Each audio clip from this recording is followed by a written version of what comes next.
Buenas noches, estimados amigos. Muy buenas noches. Bienvenidos a su sesión de Derecho Penal 2 con el doctor José Francisco de Matavela. Es un gusto tenerlos nuevamente en esta reunión. Agradecemos mucho su empatía y un par de comentarios previo a iniciar. Bueno, chicos, como se acaban de percatar, nosotros vamos a estar manifestándoles en el momento oportunamente cuando el doctor se esté incorporando, cuando esté finalizando la sesión con la bueno, es que no sé si llamarle primera o segunda hora, porque ahora ustedes pasarían a ser la tercera hora, ¿verdad? Pero con los chicos de la sección que antecede, ¿vieron? Entonces, vamos a estarles avisando únicamente por el WhatsApp de ¿cómo se llama? Derecho Penal 2 con nuestro compañerito Alejandro. Vieron, es alguien un compañero que también nos va a estar apoyando cuando por algún motivo yo no me encuentre. Él va a estar apoyándoles, aceptándolos en el curso. Entonces, él se llama Alejandro. Entonces, él nos va a estar apoyando. ¿Vieron? Otra cuestión, chicos, vean, cuando se les indique que ingresen, van a ingresar no antes de la hora, porque el problemita que tenemos es de que les pueden banear sus cuentas y van a tener que ingresar desde otra cuenta. Entonces, eso ya es un problema que de alguna manera les puede ocasionar que ya no pueden ingresar con la cuenta con la que acostumbran, con la que tratan de ingresar ustedes, sino que lo que va a hacer es que les va a banear esa cuenta y ya no les va a permitir ingresar con esa, sino que van a tener que ingresar con otra cuenta. Entonces, mucho ojo, estimados amigos, por favor, tengan mucho cuidado. Cuando nosotros les indicamos que tienen que ingresar ustedes a la sesión, por favor, atiendan al llamado e ingresen sin ningún problema, ¿oyeron?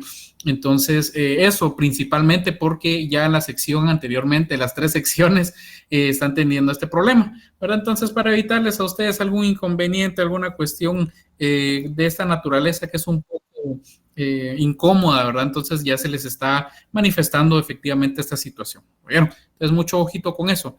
En lo que tenemos al doctor de Mata que ingresa, pues les voy a estar comentando algunas particularidades. Solo permítanme, chicos, quiero ver si tenemos también al licenciado Guillermo Hernández por ahí, porque no lo veo.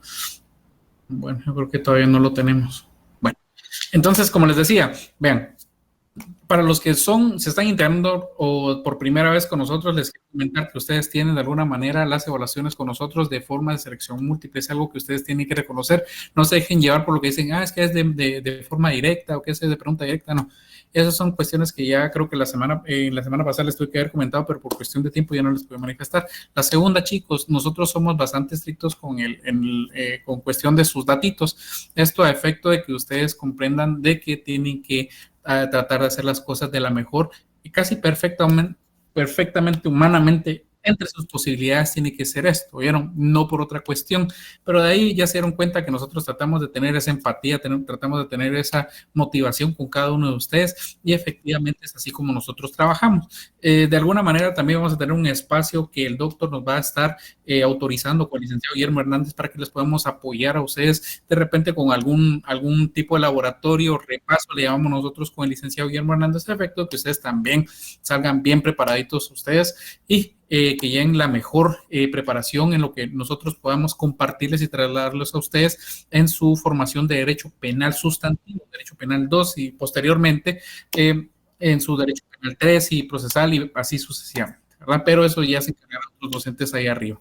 Entonces, por ahí la información a detalle que tenemos a esta hora de la noche, mis estimados amigos, es información medular, información puntual. Por ahí es lo que les tenía que comentar. Veamos, no sé si yo creo que alguien tenía una manita por ahí levantada. Entonces, en lo que tenemos al doctor en la sesión, quisiera preguntar si tiene alguna duda. Al compañerito que levantó la mano, me pudiera comentar qué cuestioncita tiene por ahí, por favor. Muy buenas noches. O como decimos nosotros, de repente fue. Se le levantó la manita por error, no sé. Bueno, entonces a lo que tenemos al doctor en sesión, estimados amigos, tenemos este pequeño espacio para un momento de preguntas.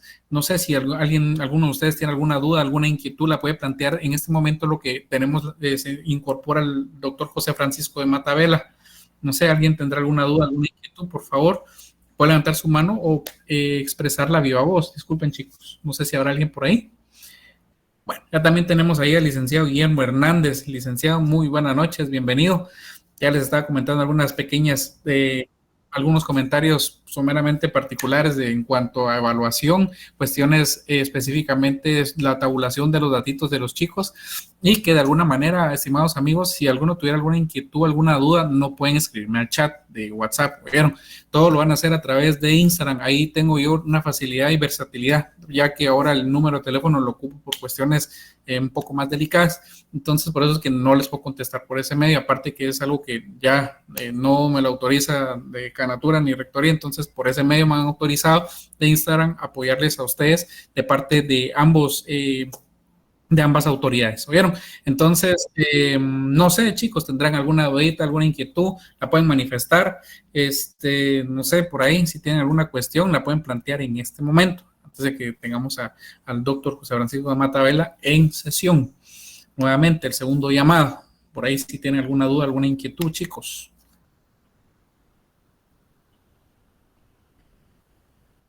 Ok, bueno. Si en todo caso no tenemos dudas o inquietudes, mis estimados amigos, procedemos a esperar a que tengamos al doctor José Francisco de Matavela en la sesión. Oigan, entonces, no sé si por ahí estará el licenciado Guillermo Hernández para irles algunas palabritas, alguna cuestión que tengamos por ahí. Solamente recordarles, chicos, que la agenda que se va a ver hoy es la que tenían la semana pasada para finalizar con la misma, ¿oyeron? Si no estoy mal. Ok, bueno, entonces puntualmente, recordemos pues, se va a estar avisando por el chat de WhatsApp el momento de su ingreso, no antes de la hora. ¿Vieron, chicos? Para que no me les estén baneando sus cuentas.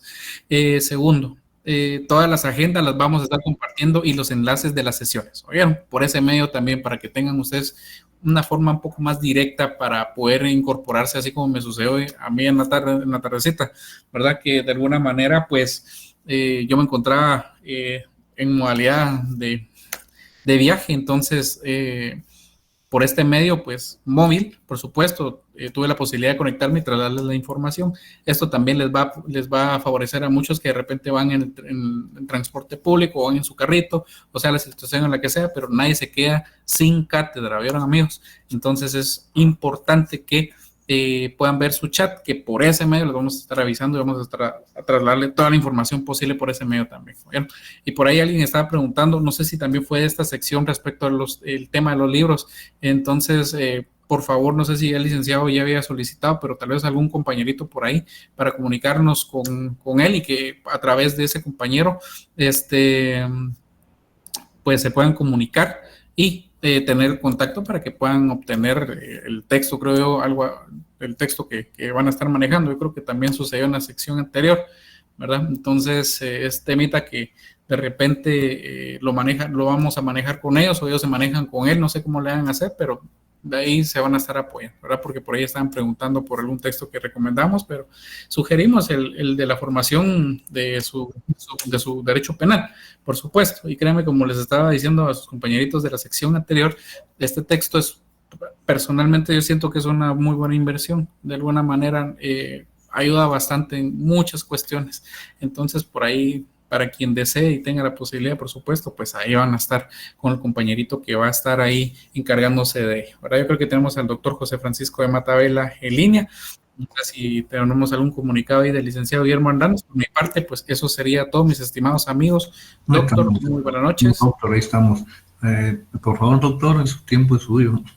Gracias.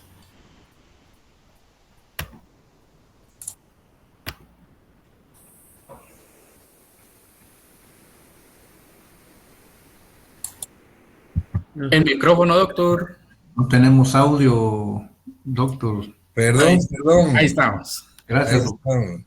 Bien, les está dando las buenas noches y diciéndoles que vamos a continuar con el desarrollo de nuestro programa en atención a la agenda que les pasamos de la sesión anterior.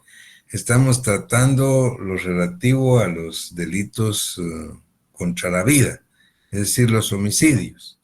Les comentaba a los compañeros en la otra sección que pues si tienen, pues desafortunadamente, pues la verdad es que esto es muy apasionante, hay muchas preguntas, pero obviamente por el sistema que estamos utilizando no podemos dedicarnos, imagínense, a responder todas las preguntas porque no me dejarían dar clases.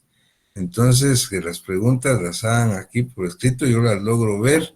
Cuando miro que reiteran mucho sobre algo, me refiero a ello.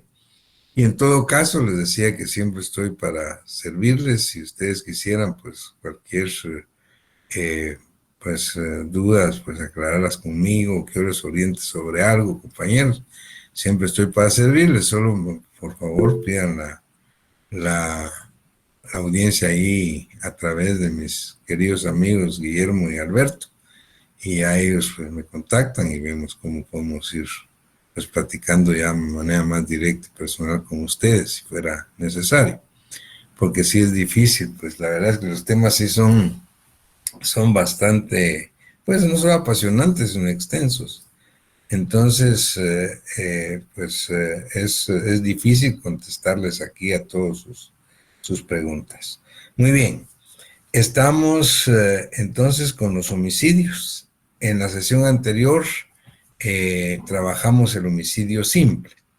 El homicidio simple les dije que era el delito tipo, la figura central o el delictipus penale de los homicidios en Guatemala, en la legislación guatemalteca. Del homicidio simple para arriba están los homicidios más graves, más delicados, que se llaman homicidios agravados. Ahí tenemos el asesinato, tenemos el parricidio, ejecución extrajudicial, que los vamos a ver en la próxima sesión. Y luego, pues, si vemos del homicidio simple para abajo, tenemos los homicidios privilegiados o atenuados, que son los menos graves y que son los que vamos a tratar en la sesión de hoy. Si ustedes se dan cuenta, pues realmente el homicidio simple del 123 es como el punto de equilibrio. Ese delito del homicidio simple tiene de 15 a 40 años de cárcel.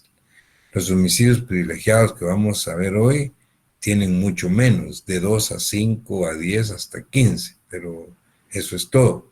Y los homicidios agravados o calificados tienen hasta 50 años de cárcel, que son los más graves. Muy bien. Les decía que teníamos que partir, tal y como lo dijimos en la sesión pasada, que el homicidio simple se caracteriza por ser un delito eminentemente doloso. Si analizamos, pues, el elemento subjetivo, es doloso, quiere decir que tiene que haber de parte del sujeto activo, voluntad y conciencia de cometerlo, propósito deliberado de darle muerte al pasivo. Y vamos a ver cómo los homicidios privilegiados también son dolosos, al igual que los agravados, solo que el dolo va cambiando. Vamos a ir viendo cómo y por qué. Aparte de eso, pues los homicidios son delitos de resultado, porque producen un resultado en el mundo exterior al privar de la existencia al sujeto pasivo. Entonces aceptan el grado de tentativa. Quiere decir que puede quedar un homicidio en grado de tentativa. Cuando principiada la ejecución del homicidio, no se consuma por causas independientes a la buena voluntad del sujeto activo, pues de cometerlo, ¿no? Entonces decimos que es un homicidio que se queda en grado de tentativa. Muy bien. Entonces tenemos en atención a nuestro programa y siguiendo pues el orden del Código Penal nuestro, tenemos después del homicidio simple, que es el tipo, tenemos como primer homicidio privilegiado o atenuado el homicidio cometido en estado de emoción violenta, que es el artículo 124. En el homicidio cometido en estado de emoción violenta se trata de vale la pena que ustedes adviertan desde el día de hoy cómo es importante ir a los libros, ir a la doctrina, porque el código no nos dice mayor cosa, pues nada. Por ejemplo, ustedes ven el 124, dice, quien matare en estado de emoción violenta se impondrá prisión de 2 a 8 años. Pero, ¿qué es emoción violenta? ¿Qué es estado de emoción violenta? Y la verdad es que en el homicidio en estado de emoción violenta se trata de un homicidio donde el sujeto activo sufre una alteración psíquica no buscada de propósito por él que disminuye su animus necandi, disminuye su dolor de muerte. Esa alteración psíquica producto de una causa externa es de tal magnitud, de tal naturaleza, que le impide la capacidad de razonar y entonces ejecuta el homicidio. En situaciones obviamente muy, muy graves, circunstancias externas que no buscaba ver de propósito.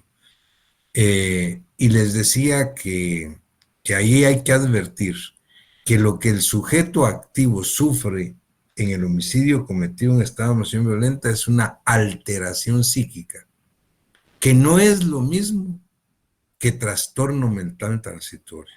No podemos decir, en el homicidio cometido en estado de emoción violenta hay un trastorno mental transitorio. No.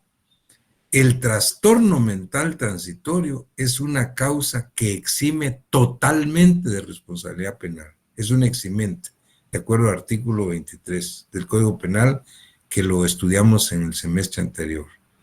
Aquí se trata de una alteración psíquica. ¿Cuál es la diferencia desde el punto de vista científico, médico forense?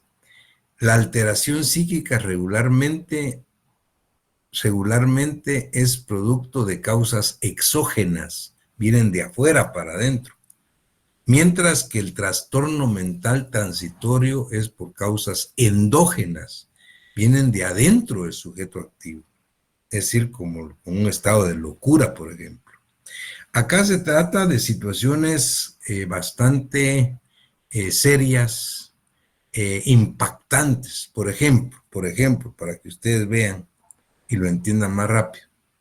El padre de familia que regresa del trabajo llega a su casa y encuentra que están violando a su hija de 10 años. Él tiene una pistola en el cinto, la saca y dispara. Y si no tiene una pistola, tiene un garrote y le da al violador o una piedra y lo mata.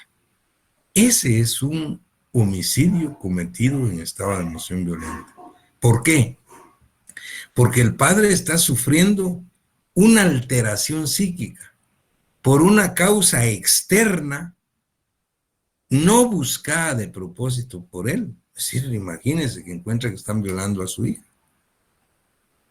Y eso disminuye razonablemente el ánimo necandi, el dolo de muerte, es decir, le impide la capacidad de razonar, pues. Y por supuesto, nadie tiene derecho a cobrar justicia por propia mano. Por eso es que obviamente se comete un delito, un homicidio, pero el delito que se comete es un delito leve en relación a los demás homicidios, pues. Incluso la pena es de 2 años, es bastante mínima. Les comentaba a los compañeros que, y para que ustedes puedan interesarse, pues los que les gusta leer y más sobre esta especialidad, que en el derecho penal clásico en España, cuando el marido encontraba a su mujer en pleno acceso carnal con otro en su propia casa conyugal, le daba muerte. Y según la doctrina española y la jurisprudencia, ahí lo que se daba era una eximente total de responsabilidad penal. Lo eximían de responsabilidad penal al marido que mataba a su mujer o al que encontrara con su mujer en pleno relación sexual en su cama conyugal, pues. Eso se dio, dice los españoles, de tal manera y de tal naturaleza, que oigan lo que les voy a contar, qué interesante es esto, que muchos hombres que se querían divorciar de su mujer y por la vía civil no encontraban fácil el divorcio, porque los procesos civiles son muy largos, o eran muy largos, preferían buscar quién enamorara a su mujer y se la llevara a acostar con ella. Y él los encontraba y salía de una vez de ella. Imagínense hasta dónde llegaban. Y eso hizo que la legislación española cambiara, ¿m? Y que nosotros siguiéramos más o menos esa línea, en el sentido de que ahora en España esa situación no es un eximente de responsabilidad penal, sino es un homicidio atenuado, que sería un homicidio cometido en estado de emoción violenta. De la misma manera lo trataríamos acá. El marido que regresa a su casa y encuentra a su mujer con otra persona en su cama conyugal y atenta contra ella, podría alegar un homicidio cometido en estado de emoción violenta. O sea, hay disminución del dolo de muerte por una causa externa no buscada de propósito. Ahora, si él lo buscó de propósito, como decía la jurisprudencia española, eso no es homicidio cometido en estado de emoción violenta, eso se convierte en asesinato. Esto es grave. En todo caso, lo que quiero que vean ustedes cómo queda el dolo de muerte acá en el homicidio cometido en estado de emoción violenta. Queda disminuido. Queda disminuido por la situación que está pasando el sujeto activo, por esa causa externa no buscada de propósito que lo ha impactado de tal naturaleza que le produce una alteración psíquica que disminuye su capacidad de razonamiento y ejecuta el acto, ejecuta el homicidio. Muy bien. Luego tenemos el homicidio cometido en riña tumultuaria, artículo 125. ¿A qué se refiere el homicidio en riña tumultuaria?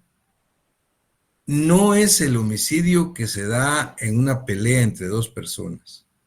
La riña tumultuaria tenemos que entenderla como aquella reyerta o aquella pelea o aquella riña que se da entre más de dos personas, o sea, de tres en adelante.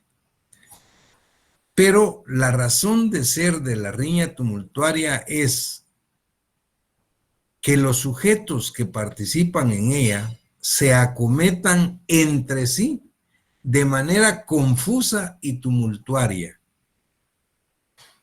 La doctrina dice que esa riña tiene que ser de tal naturaleza que todos los sujetos participan o actúan como sujetos activos y pasivos a la vez. Activos cuando atacan y pasivos cuando se defienden. Y si después de la reyerta, de la pelea entre todos contra todos, resulta un muerto, la situación es, o el problema es que no se sabe quién le dio muerte. Y eso es lo que califica la riña tumultuaria, el homicidio en riña tumultuaria, que no se sabe quién dio muerte. Si se advierte, se descubre o se verifica quién fue el que le dio muerte al sujeto, no hay riña tumultuaria, hay un homicidio. Aquí lo importante es que no se puede dar. Yo les decía, recuerden ustedes lo que puede darse, por ejemplo, aquellos líos, aquellos relajos que se dan en las cantinas, en los bares, al estilo película mexicana, ¿no? Donde cierran la puerta de la cantina, apagan las luces, empiezan a volar botellas, bancos, mesas, balazos, y gritos y todo. Y cuando llega la policía, enciende las luces, ¿ya? Y hay un muerto. ¿Quién le dio muerte a esa persona? No se sabe. Llega el Ministerio Público, acordona el lugar, levanta el cadáver, lo envía al INASIF y el INASIF va a determinar científicamente que el que falleció, el occiso, puede tener, por ejemplo, 4 lesiones mortales. Una en la base del cráneo, otra en el hígado y la otra en los testículos, por ejemplo. Pero ¿cuál fue primero y cuál lo mató? No se sabe. Puede ser que haya el golpe al hígado lo haya matado y ya estando abajo recibió el golpe en la base del cráneo. Pero en todo caso, científicamente podría incluso determinarse cuál fue la lesión que le produjo la muerte. Lo que no puede determinarse es quién la causó. Y entonces eso nos lleva a la riña tumultuaria. Entonces se castiga a todos por igual. La doctrina dice que si se puede establecer o diferenciar, si se trata de pandillas, por ejemplo, los líos que se dan entre pandillas, pero las pandillas están identificadas y se puede identificar, pues, quién dio muerte, qué pandilla da muerte de la otra, ahí no hay riña tumultuaria. Ahí hay responsabilidad penal de unos por homicidio, todos, como copartícipes. Por ejemplo, si fuera una pelea entre rojos y cremas en el estadio Mateo Flores, pero en la cancha, pues si el que aparece muerto es un rojo, el responsable son los cremas, o al revés. Pero ahí no hay riña tumultuaria, porque están identificados por la camiseta. Pero si el problema en el estadio se da como se ha dado siempre en los graderíos, acuérdense ustedes esos líos que se dan en los estadios, en los graderíos, donde hay todos contra todos. Entre paréntesis, perdón por el término, una molotera, ¿no? Y resulta la muerte de una persona. Si no se puede identificar quién fue el responsable de la muerte, a todos se les castiga por igual. Y ustedes ven el homicidio, el 125 dice, en cuanto a la riña tumultuaria, cuando riñendo varios y acometiéndose entre sí, confusa y tumultuariamente, hubiera resultado muerte de una o más personas y no constare su autor, pero sí los que hubieran causado lesiones graves, se impondrá a estos prisión de 6 a 12 años, a todos. Y luego finaliza diciendo, no constando quién o quiénes causaron las lesiones, se impondrá a todos los que participaron prisión de 2 a 6 años. Entonces, la situación en la riña tumultuaria es que no se puede identificar quién es el responsable de la muerte del sujeto pasivo.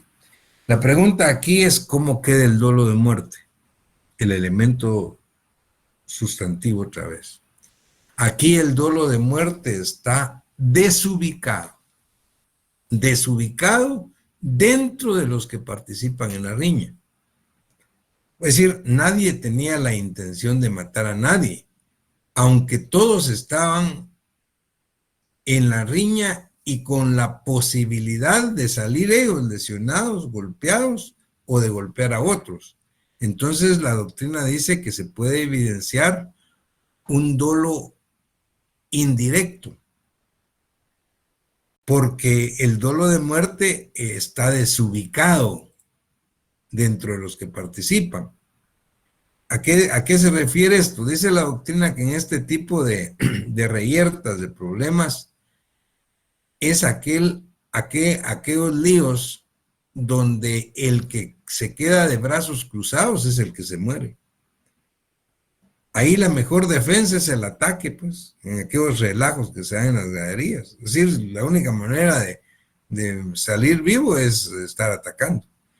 Entonces, eso lleva a la riña tumultuaria, donde, repito, no se puede identificar al autor de la muerte de la persona. Si se identifica, desaparece la riña tumultuaria. Y al no identificarse, hay riña tumultuaria y se castiga a todos por igual. Muy bien. Luego tenemos en el 126 el homicidio preterintencional.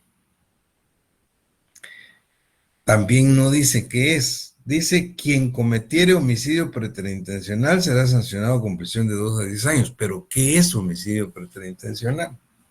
En Derecho Penal 1 aprendimos, ahí enseñamos que la preterintencionalidad significa no haber tenido la intención de causar un daño de tanta gravedad como el que se produjo. Se tenía la intención de causar un daño, pero no tan grave como el que se produjo. En este caso, el daño grave que se produjo fue la muerte de la persona. Entonces la pregunta es, si no se tenía la intención de causar la muerte de la persona, ¿por qué se causó? ¿Cuál fue la causa de la muerte? La doctrina dice que hay 2 razones. Uno, por exceso en el medio empleado, y 2, por concausas.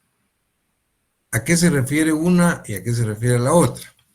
El exceso en el medio empleado, eso es fácil explicarlo. Alguien que diga, es que yo no lo quería matar. Ah, no lo quería matar, pero le golpeó la cabeza con una almágana. Le golpeó la cabeza con un bate, con una piedra, imagínense. Entonces, se excedió en el medio empleado. Ahora, las concausas, que son en todo caso los homicidios preterintencionales más comunes por concausas. Las concausas son circunstancias sobrevenidas que el sujeto activo no puede manejar, que están fuera del alcance, fuera de la voluntad del sujeto activo, y que son precisamente las que producen la muerte del pasivo. ¿Cómo explicarlo más fácil? Vean un ejemplo. 2 estudiantes en una clase que son no solo compañeros, sino muy amigos, integrantes del mismo grupo de estudio, pero principian a discutir por una cosa cualquiera, por un partido de fútbol, y llegan a enojarse de tal manera que llegan a los puños. Uno se abalanza sobre otro y le da una puñetazo en la cara. El otro sentido se va encima de él y le da un puñetazo en el pecho, cae al suelo de su compañero y ante la mirada de todos ya no se levanta. Bueno, ¿y qué pasó que no se levantó? Y van a ver todos, es que no se levantó porque está muerto. ¿Pero cómo así? Sí, está muerto. ¿Él qué va a decir? Va a decir, Dios mío, yo no lo quería matar, pues. La verdad es que éramos compañeros, grandes amigos, y empezamos a discutir y a pelear por el partido de fútbol de ayer y llegamos a golpes, pero Dios mío, ¿qué pasó? Cuando llegue el Ministerio Público, acordona, levanta el cadáver, lo manda al INASIF, y el INASIF establece científicamente que la muerte de esta persona se debió a que usaba un marcapaso por un aneurisma en la aorta, y usaba marcapaso.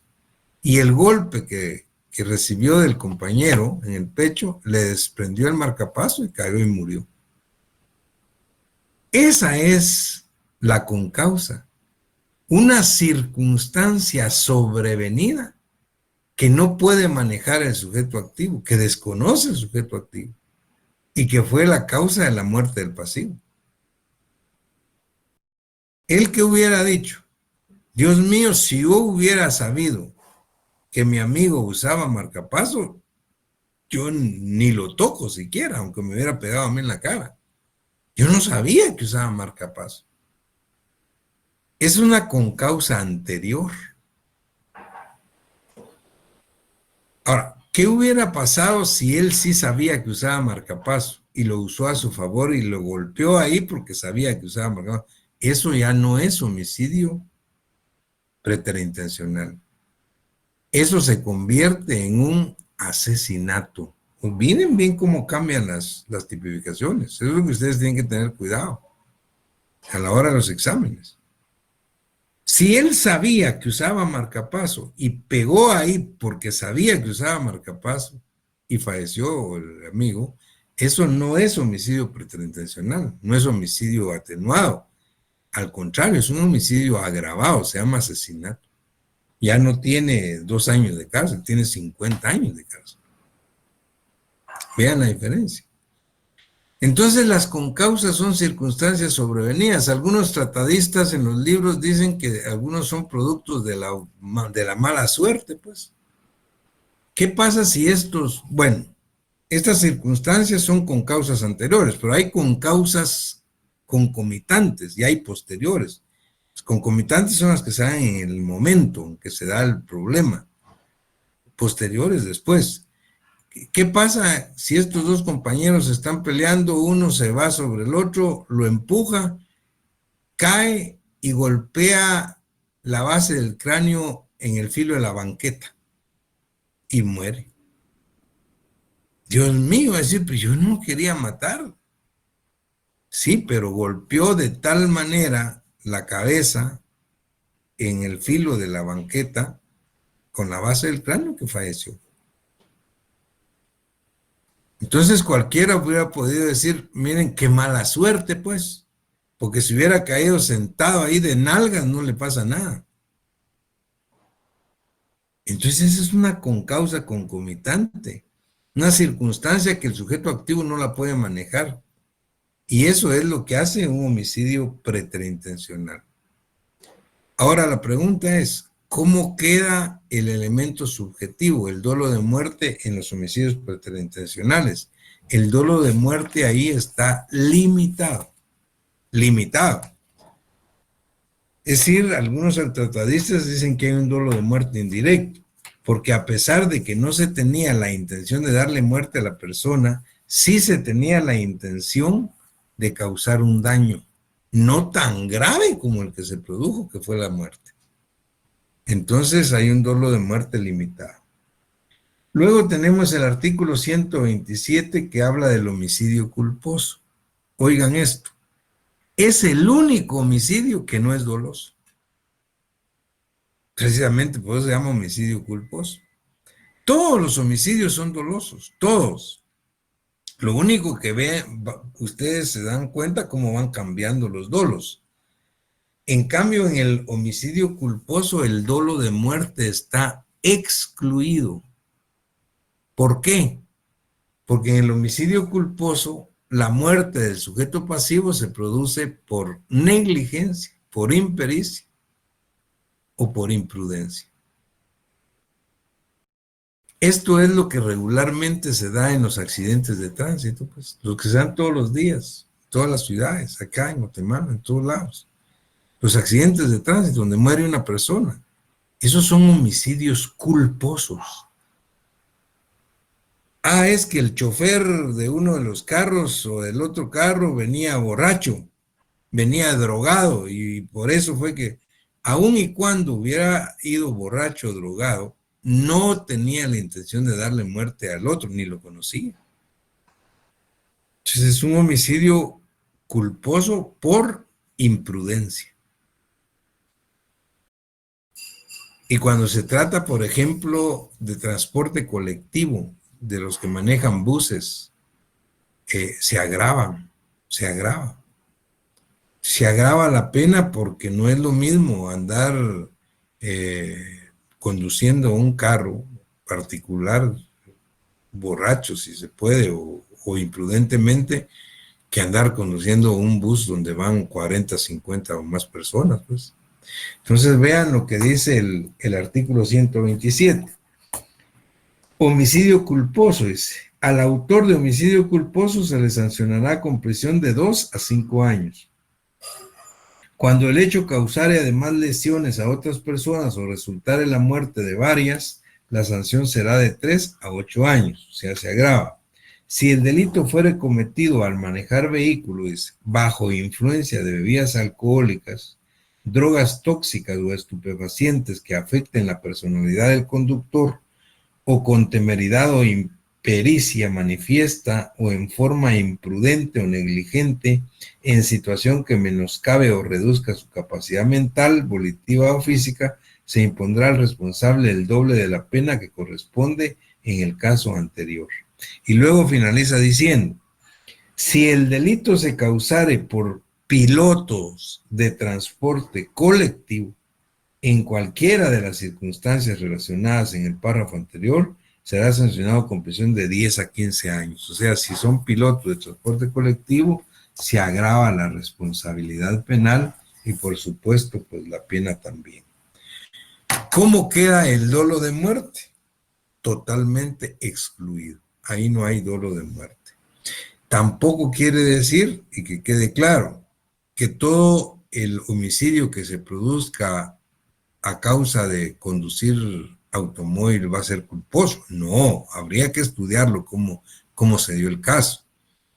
¿Qué pasa, por ejemplo, si Juan quiere matar a Pedro? Juan viene en su carro y se da cuenta que Pedro viene a la orilla de la banqueta. Le echa el carro encima y lo mata. Ahí no podemos hablar de un homicidio culposo. Eso es un asesinato. Fíjense cómo cambia.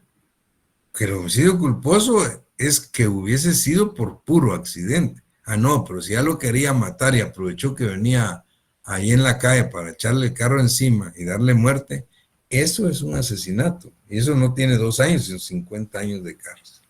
Así es que es lo que hay que establecer en cada caso. Tenemos el 128, inducción o ayuda al suicidio, pero voy a hablar antes del 129, infanticidio. Voy a dejar el 128 y el 130 para de último. El 129 se refiere al infanticidio. El infanticidio como un homicidio privilegiado o atenuado. ¿Qué es el infanticidio? El infanticidio se caracteriza porque solo lo puede cometer una madre, si solo una mujer que sea madre, y no cualquier madre, sino una madre que da muerte a su propio hijo. Una madre que da muerte a su propio hijo, y no a cualquier hijo. Una madre que da muerte a su hijo durante el nacimiento y hasta 3 días de nacido. Así dice el 129. Ahora, ¿qué pasa en el infanticidio? ¿Cómo se da?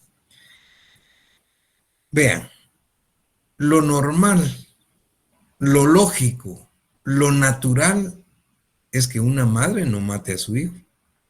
Al contrario, las madres protegen a sus hijos. Lo que pasa es que en el infanticidio, esta madre que da muerte a su hijo está sufriendo, oigan, una alteración psíquica. No estoy hablando de trastorno mental transitorio. Estoy hablando de alteración psíquica. Una alteración psíquica producto del embarazo o el alumbramiento que la llevó a tal decisión al final del mismo. Y eso es lo que vamos a discutir cuando lleguemos a la próxima semana, tal vez, a ver los delitos de aborto. Porque hay muchas situaciones aquí que se discuten. Por ejemplo, ¿por qué una madre sufre alteración psíquica? En primer lugar, porque aquí se trata no de madres, sino de mujeres. Mujeres que tienen relaciones sexuales, eso es normal, pero que no quieren tener hijos, que no quieren embarazarse. Y eso también es normal. Entonces, ¿qué hacen para no embarazarse? Usar anticonceptivos o contraceptivos, cualquier tipo. Siempre se utilizan preservativos, qué sé yo, y lo peor de algunos es que no utilizan anticonceptivos, sino que se atienen a los ciclos menstruales de la mujer, a los días de infertilidad. Lo que pasa es que eso no es nada seguro. ¿Qué pasa si falla el anticonceptivo y queda embarazada la persona? La doctrina dice, si una mujer tiene relaciones sexuales y usa anticonceptivos, es porque no quiere tener hijos, lógico. ¿Y qué pasa cuando se da cuenta que aún no queriendo queda embarazada? Ahí es donde principia los problemas, las alteraciones psíquicas, porque empiezan los descontroles, los problemas emocionales. Y la doctrina dice que mientras la barriga les empieza a crecer en progresión aritmética, los problemas mentales les empiezan a crecer en progresión geométrica. Van más acelerados. ¿Y por qué? Porque el problema es que no hayan qué hacer. Cuando quedan embarazadas, lo primero que le dicen es al príncipe azul. Ese se desaparece del mapa. Ya se va, ya no vuelve. ¿Y ahora qué hago? ¿Y qué les voy a decir a mis papás? ¿Y qué van a decir mis hermanos? Y mis tíos, y mis tías, y las vecinas, y mis amigos. Empiezan los graves problemas. Y ese problema va creciendo en la medida que se va dando el proceso de embarazo. Y al final, durante el nacimiento o hasta los 3 días de nacido, la madre da muerte a su hijo. ¿Pero por qué da muerte? Porque está sufriendo una alteración psíquica por ese proceso de embarazo no querido que disminuye su dolo de muerte. Por eso es que es, obviamente, un homicidio privilegiado o atenuado. Ahora, el problema que tenemos en el 129 del Código Penal de Guatemala es que pone 2 extremos que son discutibles.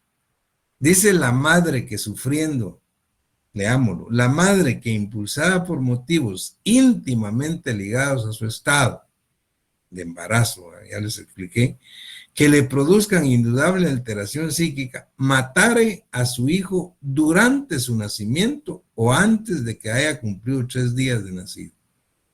Durante su nacimiento, ¿qué es? Durante su nacimiento es mientras el hijo está naciendo. Pero científicamente se ha demostrado que una madre primigesta, parturienta, puede tener hasta 12 horas de trabajo de parto, incluso 17 horas, incluso parto inducido con medicamentos. ¿Cuándo principia el nacimiento? Cuando el niño principia a desprenderse del vientre materno. ¿Y cómo se identifica, cómo se sabe que el niño está desprendiéndose del vientre materno? Por los dolores de parto. Pero una madre, insisto, primigesta, parturienta, puede durar 12 horas de trabajo de parto. O sea, no ha nacido el niño, está en proceso de trabajo de parto. ¿Qué pasa si da muerte durante ese periodo? Infanticidio. Y no será un aborto. No sería un aborto. Ya vamos a llegar a ver el aborto. Pero el aborto, legalmente, la definición de aborto dice que es la muerte del producto de la concepción en cualquier momento de la preñez. Entonces, ¿es infanticidio o es aborto? Si todavía no ha nacido. Entonces, ese es un problema que tiene la legislación nuestra en relación a que puede haber un problema de duplicidad o de traslape de tipificación, pues. Porque el juez tendría que hacer análisis técnicos muy específicos para ver si califica como infanticidio o lo califica como aborto. Ese es un problema. Ahora veamos la otra punta. Dice la madre que da muerte a su hijo durante el nacimiento o antes de que haya cumplido 3 días de nacido. 3 días de nacido, ¿qué es eso? 3 días son 72 horas. es infanticidio. Ahora yo me pregunto, ¿qué pasa si la madre que está sufriendo alteración psíquica, producto del embarazo, como hemos hablado, mata a su hijo, da muerte a su hijo a las 72 horas más 5 minutos, más 1 minuto? Ya no es infanticidio. Porque ya pasó 1 minuto más de las 72 horas. Porque ya pasó 5 minutos más. Ahora, ¿cuál es la diferencia? Si es infanticidio, tiene 2 años de cárcel. Pero si ya pasaron 1 minuto, eso es parricidio y tiene 50 años de cárcel. Vean eso. Ese es otro gran problema, pues. Porque realmente, si lo que se va a calificar es la situación de la madre, que está impulsada por alteraciones psíquicas no buscadas de propósito, entonces es difícil realmente que 1 o 5 minutos haga diferencia entre 2 y 50 años de cárcel. Esos son problemas pues, de orden técnico pues, que podrían darse, dada como está el infanticidio en el 129 de nuestra legislación.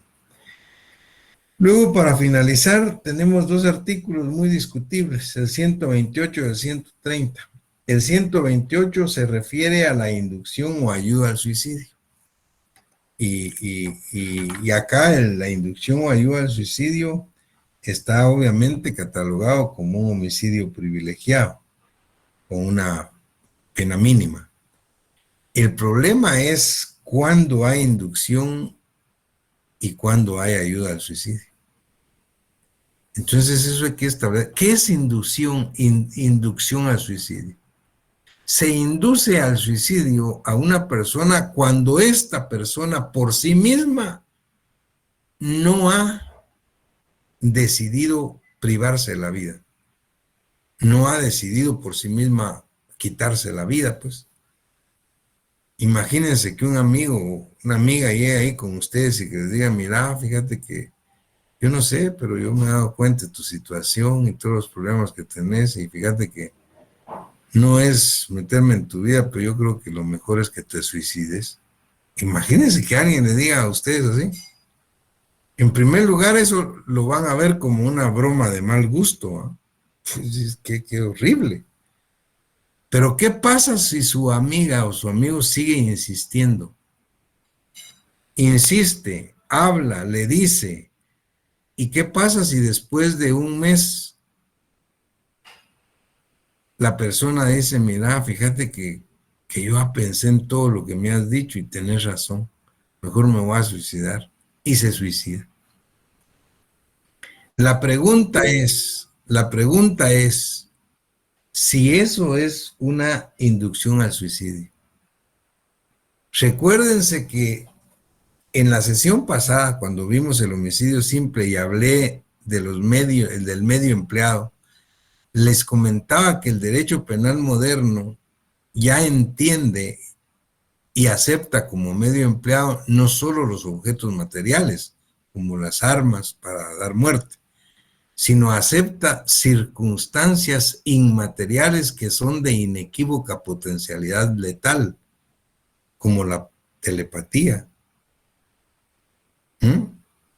¿Recuerdan que les dije eso? Incluso hablamos hasta de la brujería.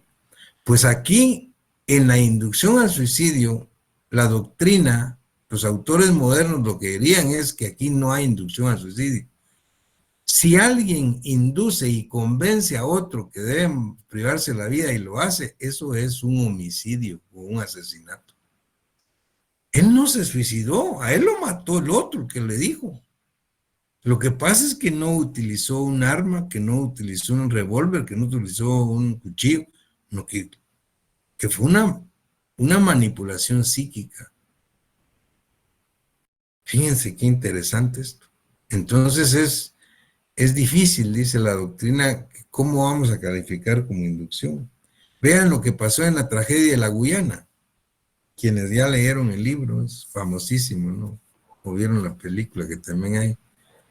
donde un líder espiritual pues convence a toda su secta que se priven de la vida antes de pagar impuestos, a la Guyana francesa, y se suicidan todos. La pregunta es, ¿qué pasa si este señor, este líder, hubiera quedado vivo? ¿Él hubiera sido responsable de inducción al suicidio? No, él fue el que le dio muerte a todos. Entonces vean realmente de qué se trata esto. Esa es la inducción. Ahora vean qué es la ayuda al suicidio. En la ayuda al suicidio, la persona que se suicida ya decidió por sí misma privarse la vida, pero no tiene valor de hacerlo. ¿Qué pasa si alguien le dice a usted, mira vos, fíjate que en confianza te vengo a contar que yo decidí, pues, por tales y tales razones, pues me quiero morir, pero no tengo valor de hacerlo. Haceme el favor de darme un tiro vos. Y mira, hagamos un escrito donde yo te eximo de responsabilidad penal, yo te pedí, te supliqué que me dieras muerte. ¿Qué pasa si usted le da muerte? ¿Usted es autor del delito de ayuda al suicidio? No, es autor de homicidio, de asesinato. Pero no lo pongamos tan dramático. ¿Qué pasa si alguien que quiere morirse llega con su médico, pues, de cabecera, le dice, mi doctor, fíjese que yo ya no quiero vivir, me siento enfermo y mejor quiero ya descansar? Pero usted sería tan fino de ponerme una inyección para que me quede dormido. ¿Qué pasa si el médico le dice con mucho gusto usted y le pone la inyección y lo deja dormir para siempre? ¿Ustedes creen que él es responsable de ayuda al suicidio? No, él es un homicida, él lo mató. Entonces es difícil realmente a estas alturas de la doctrina científica del derecho penal hablar de una inducción o ayuda al suicidio. Es difícil, porque el medio empleado pues están muy evolucionados en derecho penal y estos son delitos mucho más graves que un homicidio atenuado. Y finalmente el artículo 130, esto sí de veras no tiene nada que ver aquí. Fíjense que el artículo 130 es el último de los homicidios atenuados y habla de suposición de muerte. Aquí es de hacerse el muerto. Aquí no hay muertos, pues. Aquí es de que alguien se haga el muerto, ¿para qué? Para cobrar un seguro, o para evadir una obligación, o para adquirir un derecho. Esto sí, de verdad, creemos que no tiene nada que hacer aquí. En la suposición de muerte dice, quien maliciosamente se hiciere pasar por muerto, o conociendo la existencia de proceso instruido con ocasión o con motivo de su fallecimiento, no se manifestare, se ha sancionado con prisión de 1 a 5 años. ¿Con qué objeto alguien se va a hacer el muerto? Tal vez con el objeto de cobrar un seguro, pero si el objeto de hacerse el muerto es cobrar un seguro, eso es un delito que atenta contra el patrimonio. Es decir, como un tipo de estafa, pues. No tiene nada que ver con los delitos contra la vida, porque aquí no se está quitando la vida a nadie. Es decir, no se priva de la vida. Aquí es hacerse pasar por muerto. Entonces creemos que eso es bastante discutible que esté ahí. Muy bien, con esto hemos finalizado los delitos denominados homicidios atenuados o privilegiados, que son pues obviamente delitos mucho más menos graves que el homicidio simple. Espero que les haya quedado claro, que se hayan motivado, que esa es la intención, pues, y que vean qué tan profundo y todo lo que hay que poder, se habla y se puede estudiar en cada cosa, en cada tipo de estos, y lo importante es que ustedes se motiven. El próximo día vemos los homicidios agravados, parricidio, asesinato, violencia extrajudicial, y empezamos con el aborto. Espero que estén bien, pasen feliz noche y muchas gracias por su atención. Feliz noche, licenciado. Feliz noche. Excelente clase, gracias. Gracias, feliz noche, Feliz doctor. noche.